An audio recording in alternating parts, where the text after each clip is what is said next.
دوستو، کلونجی کے فائدوں کے بارے میں کون نہیں جانتا؟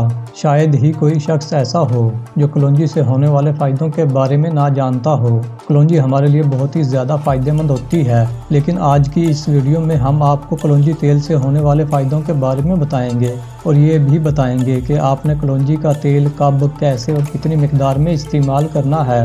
کلونجی کا تیل سر کے بالوں سے لے کر پاؤں کے ناخن تک بہت ہی زیادہ فائدہ مند ہوتا ہے اور یہ ہمارے لیے کسی نعمت سے کم نہیں ہے۔ کلونجی میں بے شمار طبی خصوصیات پائی جاتی ہیں۔ کلونجی کو ادویات کے علاوہ کھانوں اور اچار میں بھی استعمال کیا جاتا ہے۔ کلونجی کھانے میں بھی ذائقہ پیدا کرتی ہے اور سینکڑوں بیماریوں سے بھی بچائے رکھتی ہے۔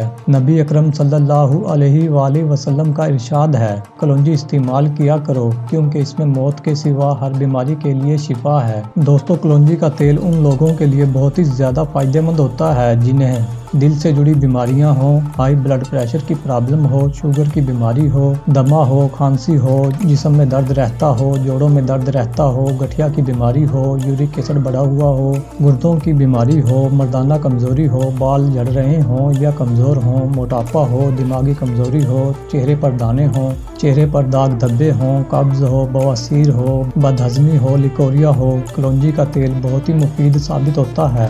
کلونجی کا تیل آپ کو کسی بھی میڈیکل سٹور یا پنساری کی دکان سے آسانی سے مل جائے گا۔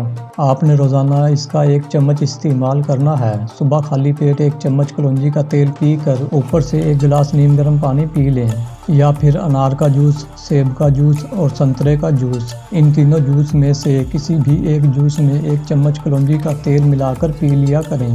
اگر آپ ہمارے بتائے ہوئے طریقہ کے مطابق کلونجی تیل کا استعمال کرتے ہیں تو آپ کو صرف 30 دنوں میں ہی ایسے حیران کر دینے والے فوائد ملیں گے جنہیں دیکھ کر آپ خود بھی حیران ہو جاؤ گے۔ مزید ایسی ہی ویڈیوز کے لیے ہمارے چینل کو سبسکرائب کر کے گھنٹی کے بٹن کو دبا کر آل نوٹیفیکیشن کو بھی سلیکٹ کر لیں تاکہ نئی آنے والی ویڈیوز کا نوٹیفیکیشن آپ کو ملتا رہے۔ اگر آپ کو آج کی یہ ویڈیو پسند آئی ہو تو اس کو لائک اور شیئر کرنا مت بھولیں اور اپنی رائے بھی ہمیں کمنٹ کے ذریعے ضرور بتائیں۔ شکریہ۔